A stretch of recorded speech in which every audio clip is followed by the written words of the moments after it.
কোন দিক দিয়ে তাকে প্রচার করি, কোন দিক দিয়ে তার প্রকাশ করি, বড় সংকট।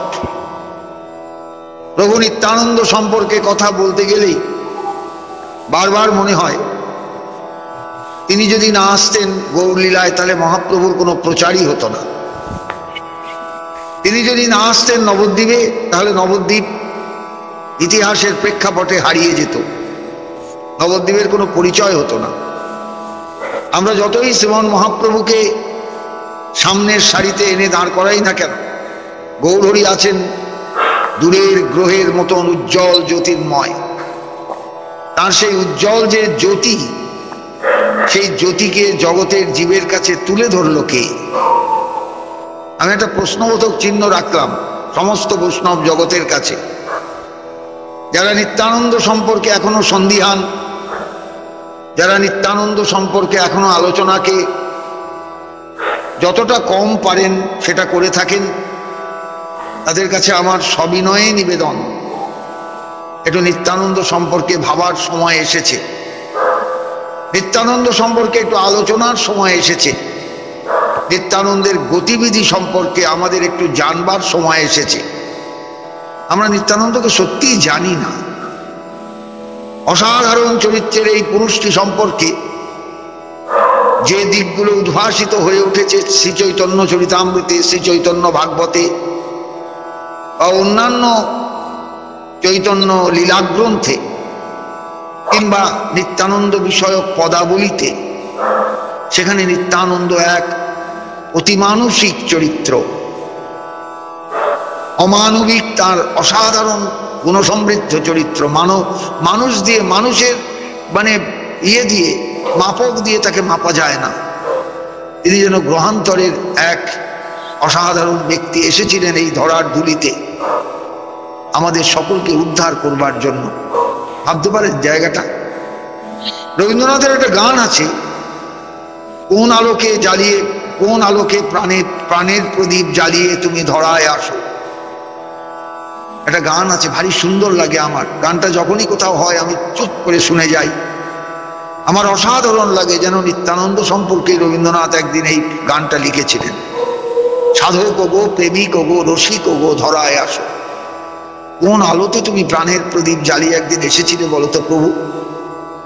কোন আলোতে সেই প্রদীপ জ্বলেছিল, যে প্রদীপ আজও অম্লান, আজও উজ্জ্বল, আজও জ্যোতির্ময়? আমাদের সেই প্রদীপটাকে একটু জানা দরকার, যে প্রদীপের আলোয় উদ্ভাসিত হয়ে প্রভু নিতাই চাঁদ, একটা গ্রামের বালক, একদিন সমস্ত বাঙালির হৃদয়ের ধন হয়ে উঠেছিলেন। কে তিনি? আমাদের মাঝখানে এসেছেন। কবিরাজ গোস্বামীপাদ তাঁর সম্পর্কে যে কথাগুলো বলেছেন সেগুলো অসাধারণ কথা, ওগুলো ধারণা করতে মানুষ পারবে না। সংকর্ষণ কারণতয় সাই অদ্ভুত সাই চ পয়োদ্ধি সাই শেষশ্চ যস্যাংশ কলাস নিত্যানন্দাক্ষ রাম শরণং মমাস্তু। আমি যদি বাংলায় বলে যাই, কটা মানুষ তার ভেতরের তাৎপর্য ধরতে পারবেন? যিনি সংকর্ষণ, যিনি কারণার্ণব সাই, যিনি গর্ভোদক সাই, যিনি ক্ষীরাব্দি সাই, যিনি শেষ রূপে সমস্ত কিছুর ভার গ্রহণ করে চলেন সর্বদা। নিত্যানন্দ তাদের সকলের ঊর্ধ্বে, এরা সবাই নিত্যানন্দের অংশ।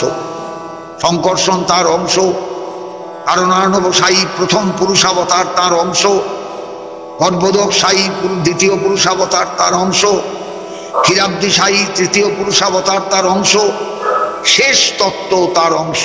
যাহার শেষতা পাইয়া শেষ নাম ধরে, সেই শেষও তার অংশ।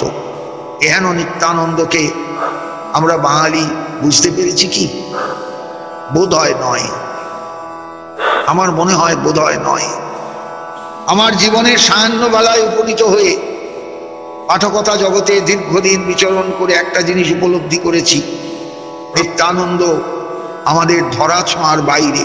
আমরা মহাপ্রভুকে হয়তো বুঝতে পারি, মহাপ্রভুকে হয়তো ধরলেও ধরতে পারি, কিন্তু নিত্যানন্দকে বোধহয় আমরা কেউই নাগালের মধ্যে পাবো না, পাচ্ছি না, পাওয়া সম্ভব নয়। কেননা নিতাই চাঁদ সকলের ঊর্ধ্বে। মহাপ্রভুর লীলায় তিনি পার্শ্বচর হিসাবে থাকলেও তিনি কিন্তু অসাধারণ ভূমিকা নিয়ে নিত্যানন্দ রূপে গৌর লীলায় ছিলেন এবং সমগ্র গৌর লীলাটাকে তিনি চালিয়েছেন অসাধারণ তার পদক্ষেপ দিয়ে। আমরা এগুলো যদি না বুঝি তাহলে ভবিষ্যতের বাঙালি সন্তান, ভবিষ্যতের বাংলার যুবক যুবতী, ভবিষ্যতের বাংলার কিশোর কিশোরী কি করে নিত্যানন্দকে বুঝবে বলুন তো? নিত্যানন্দ সম্পর্কে কতটুকু আলোচনা হয়েছে? কতটুকু? কিচ্ছু আলোচনা হয়নি। শ্রীপাদ রামদাস বাবাজি মহারাজ হানিতাই বলে শুধু চোখের জল ফেলেছেন। তার শ্রী গুরুদেব, যার কাছে তিনি বেশাশ্রয় করেছিলেন, সেই বড় বাবাজি মহারাজ শ্রীধাম নীলাচলে থেকে হানিতাই বলে চোখের জল ফেলেছেন, হানিতাই হানিতাই বলে চিৎকার করেছেন। কিন্তু সেই চিৎকার আমাদের কানে ঢুকেছে কি কখনো? কর্ণে প্রবেশ করেছে কি কখনো? আমরা কি কান পেতে সেই হাহাকারের ধ্বনিকে অনুভব করবার চেষ্টা করেছি? বোধ হয় না, করিনি। নিত্যানন্দ এসেছিলেন, নিত্যানন্দ তার কর্তব্য সাধন করেছিলেন, নিত্যানন্দ অন্তরিত হয়েছিলেন আমাদের মাঝখান থেকে। আজ আমরা নিতাই বলে যতই কাঁদি না কেন, বাঙালি কিন্তু সত্যি অনেক ত্রুটি আছে তার। সে নিত্যানন্দকে কোনোভাবেই প্রকাশ করে যায়নি। অতীতের বাঙালি যারা শিক্ষিত মানুষ ছিলেন, তারা ইচ্ছা করলে এই অসাধারণ চরিত্রটির বিভিন্ন দিক নিয়ে আলোচনা রেখে যেতে পারতেন, কিন্তু যে কোনো কারণেই হোক নিত্যানন্দকে তারা দূরে ঠেলে দিয়েছেন, দূরে সরিয়ে রেখেছেন। তারা কেউ নিত্যানন্দ সম্পর্কে তেমন কোনো কথা বলেননি।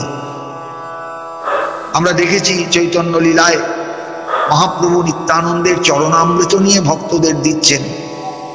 মহাপ্রভু যেখানে, গৌরহরি যেখানে নিত্যানন্দের চরণামৃত ভক্তদের দান করেন, সেই প্রভুটি কেমন বলুন তো এইবার? নিত্যানন্দের ডোর কৌপিনের টুকরো ন্যাকড়া, সেই ন্যাকড়ার টুকরো ছোট ছোট করে কেটে মহাপ্রভু দিচ্ছেন ভক্তদের কাছে। তোমরা যখন আন্নিকে বসবে, স্মরণে বসবে, তখন মাথায় এই টুকরোটা রেখে বেঁধে নিয়ে তারপরে স্মরণে বসো, দেখবে স্মরণে স্ফূর্তি পাবে। ভাবতে পারেন জায়গাটা? নিত্যানন্দের ডোর নয়, কৌপিনের টুকরো। কৌপিনের ন্যাকড়াটা বড় হয়, লম্বা হয়, তাকে ছোট ছোট করে টুকরো করে শ্রী গৌর সুন্দর একদিন ভক্তদের কাছে দিচ্ছেন এক এক টুকরো, ছোট ছোট টুকরো, ব্যবহৃত কৌপিনের টুকরো। এই কৌপিনের টুকরোটা মাথায় দিয়ে ধ্যানে বসবে, স্মরণে বসবে, স্ফূর্তি লাভ করবে। কেন? নিত্যানন্দ কৃপা না করলে মানুষ কামজিৎ হতে পারে না। নিত্যানন্দ কৃপা না করলে মানুষ কখনোই লোভের বশীভূত না, লোভের বশীভূত হবে না। নিত্যানন্দ কৃপা করলে তবে লোভ শূন্য হবে। আমার কথাটা বলা ভুল হল, সে লোভহীন হবে যদি নিত্যানন্দ কৃপা করেন। অর্থাৎ যে কোনো লোভ, সে দেহের লোভী হোক, সম্ভোগের লোভী হোক, সমস্ত লোভ থেকে সে ঊর্ধ্বে যেতে পারবে শুধু নিতাই কৃপায়, নিতাই করুণায়। তাহলে এই কৌপিন দেওয়ার তাৎপর্য কি? নিত্যানন্দ যদি কৃপা করেন, নিত্যানন্দ যদি করুণা করেন, তাহলে যে কোনো মানুষের জীবনে পার্থিব যে কোনো প্রার্থনা, পার্থিব যে কোনো কামনা তুচ্ছ হয়ে যাবে। তিনি অহংকারের অধিকর্তা। তার কৃপা হলে মানুষ অহং শূন্য হয়ে সাধন জগতে ঢুকতে পারবে, আর অহং শূন্য না হলে সাধন জগতে ঢোকা যায় না। আমিত্ব যদি ধ্বংস না হয়, তাহলে তুমিত্বের অসাধারণ রূপটা ফুটে ওঠে না। আমি তোমার, আমি আর কারো নই, এই জায়গাটা ফুটে উঠবে না কখনো সাধকের অন্তরে। মহাপ্রভুর করুণাটা দেখুন। তিনি নিত্যানন্দকে চিনেছিলেন, আর চিনেছিলেন বলেই নিতাই চাঁদকে বুকে করে টেনে এনেছিলেন শিবার সঙ্গনে, নিজের বাড়িতে নেননি। তার মনে হয়েছিল তার নিজের বাড়িটাও বোধহয় গুণধর্মাক্রান্ত, সেখানে নিত্যানন্দকে তোলা যাবে না। ভাবতে পারেন জায়গাটা? নবদ্বীপে যে নিত্যানন্দ আসবেন এটা গৌরহরি জানতেন, ঈশ্বর পরিপাদের দৌলতে। গয়াতেই শুনে এসেছেন, কাউকে বলেননি, কেবল একটা স্বপ্নের কথা বলেছেন সকলের কাছে, সবাই যাতে একটু সাসপেন্সের মধ্যে থাকে। তারপরে যখন নিত্যানন্দের সঙ্গে দেখা হলো নন্দনাচার্যের গৃহে, মহাপ্রভু বিহ্বল, নিত্যানন্দ বিহ্বল, দুজনার দিকে তাকিয়ে আছেন। কত যেন পুরাতন, কত চেনা, কত চেনা, কত চেনা, কত চেনা। সেই নিতাই চাঁদকে যখন ধরে ধরে নিয়ে এলেন মহাপ্রভু, সবাই ভেবেছিল নিজের বাড়িতে নিয়ে তুলবেন। না না না না, গৌর সুন্দর নিজের বাড়িতে তোলেননি। তিনি কি তাহলে কি আগেই শ্রীবাসের সঙ্গে কথা বলে রেখেছিলেন? তেমন কথা তো ইতিহাসে কোথাও বলা নেই, চৈতন্য চরিতামৃত কাব্যে তো কোথাও বলা নেই, কোথাও বলা নেই, সাহিত্যে বলা নেই, জীবনী কাব্যে বলা নেই, জীবনী গ্রন্থে বলা নেই। তাহলে সোজাসুজি শ্রীবাস অঙ্গনে তুললেন কেন? গৌরহরি শ্রীবাসের চরিত্র, মালিনীর চরিত্র জানতেন যে নিত্যানন্দ এখানে যদি থাকেন এটা নির্গুণ স্থল, এই সন্ন্যাসীর এই স্থলটাই যথাযথ তার উপযুক্ত। নিজের বাড়িটা সেই অর্থে উপযুক্ত নয়। সেখানে গুণধর্ম হয়তো আছে, কিন্তু এখানে গুণধর্ম কাজ করবে না। এই অবধূত নির্গুণ স্তরে একে নির্গুণ স্থানটাই দিতে হবে। তাই শ্রীবাস অঙ্গনে নিত্যানন্দের আবির্ভাব, অধিষ্ঠান ভূমি তার। ভাবতে পারেন এই জায়গাগুলো? আমরা নিত্যানন্দকে নিয়ে ভাবি না, নিত্যানন্দকে নিয়ে তেমন করে চিন্তা করি না, নিত্যানন্দকে নিয়ে সেইভাবে আমরা সময় দিই না। এই অসাধারণ পুরুষটিকে নিয়ে যে একটু ভাববো, সংসারের ঊর্ধ্বে উঠে ভাববো, জগতের দিন আমাদের নিত্যদিনের চাহিদা পূরণের ঊর্ধ্বে উঠে ভাববো, এগুলো আমরা ভাবি না। আমাদের একটু ভাবা দরকার। বাঙালি জাতি মহাপ্রভুকে ভুলে যাচ্ছে, বাঙালি জাতি নিত্যানন্দকে ভুলে যাচ্ছে, বাঙালি জাতি নিত্যানন্দকে সেইভাবে চিন্তা করে না, সেইভাবে ভাবে না, সেইভাবে তার অসাধারণ গুণাবলী স্মরণ করে না। কিন্তু বাঙালি একদিন বড় সৌভাগ্য লাভ করেছিল, তার ঘরে গৌর এসেছিলেন, নিতাই এসেছিলেন মাধবেন্দ্র পুরীপাদের মতন মানুষ, যিনি জগতে একটা বিশেষ জায়গায় দাঁড়িয়ে আছেন ভক্তি রাজ্যে, যাকে আমরা স্মরণ না করে থাকতে পারি না। জীবনের শেষ মুহূর্তে যিনি জগৎ থেকে বিদায় নিচ্ছেন, ওই দীন ও দয়ার্দ্র নাথ হে মথুরানাথ কদাবলোক্য সে হৃদয়ং তদলোক কাতরং দ্বৈত ব্রাহ্মতি কিঙ্করম মম। এই যার বক্তব্য, সেই বক্তব্যকে যিনি অনুধাবন করতে পারবেন, তিনি মাধবেন্দ্র পুরীপাদকে নিশ্চয়ই চিনবেন, এটা আমার দৃঢ় বিশ্বাস। আর সেই জায়গায় দাঁড়িয়েই আমি আপনাদের কাছে বারবার বলছি, একটু নিত্যানন্দকে স্মরণ করুন, একটু নিত্যানন্দকে চিন্তা করুন, একটু নিত্যানন্দকে নিয়ে ভাববার সময় বার করুন। আমাদের অনেক কিছু ভাবনার সময় আছে, কিন্তু একটু নিতাই চাঁদকে নিয়ে ভাবনার সময় নেই। তাকে ভাবলে যে আমরা উদ্ধার পেয়ে যাব, তাকে ভাবলে যে আমরা রক্ষা পেয়ে যাব, তাকে ভাবলে যে আমাদের ইহকাল পরকাল দুই কালেরই একটা গতি হবে। আমরা হারিয়ে যাব না, আমরা ধ্বংস হয়ে যাব না, আমরা একান্তভাবে গৌরহরির শ্রীপাদ পদ্ম লাভ করব, বৃন্দাবনের অনুভব লাভ করব। এটা একমাত্র নিতাই কৃপাতেই সম্ভব। রঘুনাথ দাস গোস্বামী কি করে পেলেন রাধারানীর শ্রীপাদ পদ্ম? কি করে লাভ করলেন রাধারানীর সুশীতল চরণ যুগল? কি করে পেলেন ওই রাধা কুণ্ডের অসাধারণ অনুভব? কি করে লাভ করলেন বৈষ্ণব জগতের একটা শ্রেষ্ঠ আসন, অব্রাহ্মণ হয়েও স্বর্গস্বামীর মধ্যে স্থান? ভাবতে পারেন না এগুলো? যদি একটু ভাবতে পারেন, তাহলে নিতাই কৃপা কি জিনিস, নিতাই করুণায় কি হয়, নিতাই করুণা কি দিতে পারে, নিতাই কৃপা দৃষ্টি কি লাভ করাতে পারে আমাদের জীবনে, কি এনে দিতে পারে আমাদের জীবনে, আমরা সকলেই সেটা বুঝতে পারবো। আমি শিক্ষিত অশিক্ষিত স্বল্প শিক্ষিত সমস্ত বাঙালির কাছে করজোরে একটা নিবেদন করি, করজোরে একটা মিনতি রূপে জানাই, মিনতি রেখে জানাই, সবাই একটু নিত্যানন্দকে ভাবুন। আমি আর কিছু বলতে চাই না। সবাই বৈষ্ণব হয়ে যান, সবাই দীক্ষা নিন, সবাই মালা জপ করুন, আমি বলবো না। আমি বলবো এক অসাধারণ মানুষ হিসাবে, অসাধারণ বাঙালি হিসাবে, অসাধারণ বাঙালির প্রিয়জন হিসাবে একটু নিত্যানন্দকে চিন্তা করবার চেষ্টা করুন, ভাববার চেষ্টা করুন, তার গুণাবলী একটু স্মরণ করবার চেষ্টা করুন। খুব দরকার এই মুহূর্তে বাঙালির জীবনে নিত্যানন্দকে খুব দরকার।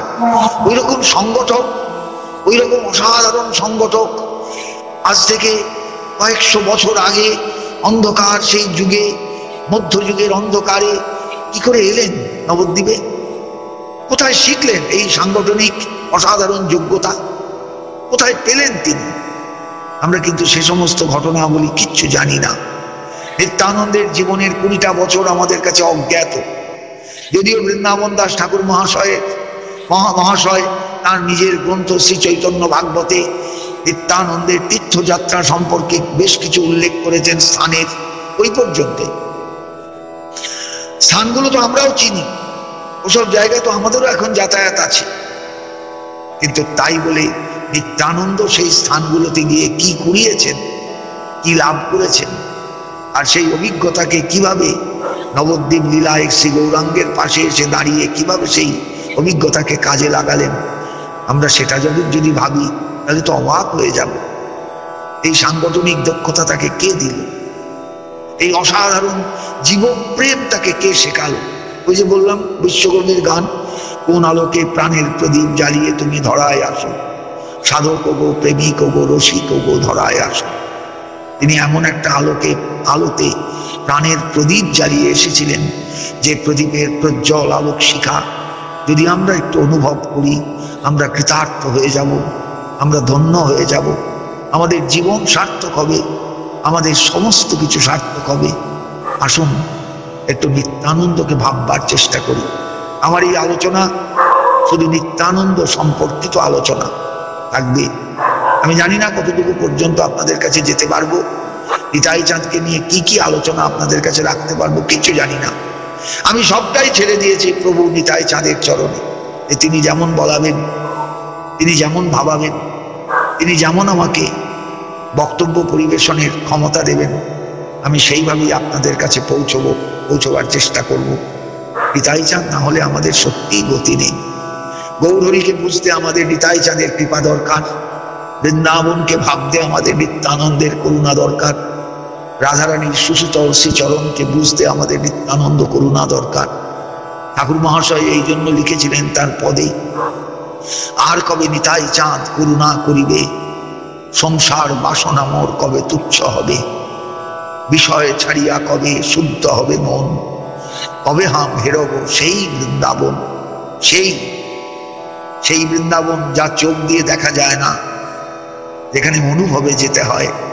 বিল্বমঙ্গল যে বৃন্দাবনে অনুভবে গিয়েছিলেন, সেই বৃন্দাবন অনুভবের বৃন্দাবন, উপলব্ধির বৃন্দাবন, সেই বৃন্দাবনে যদি যেতে হয় নিতাই করুণা দরকার, নিত্যানন্দ প্রসন্নতা দরকার। সেই প্রসন্নতার জন্য আমরা ওই রাঙা রাতুল চরণে, শীতল চরণে প্রপন্ন হই, সবাই প্রপন্ন হই। আমাদের সংসার শান্তিময় হয়ে উঠবে, আমাদের জীবন শান্তিময় হয়ে উঠবে, আমাদের সন্তান সন্ততির জীবন শান্তিময় হয়ে উঠবে। এ আমি দৃঢ় নিশ্চয় করে বলতে পারি, দৃঢ়তার সঙ্গে বলতে পারি। সকলে ভালো থাকবেন। জয় নিতাই, জয় গৌর সুন্দর, জয় গৌর ভক্তবৃন্দ।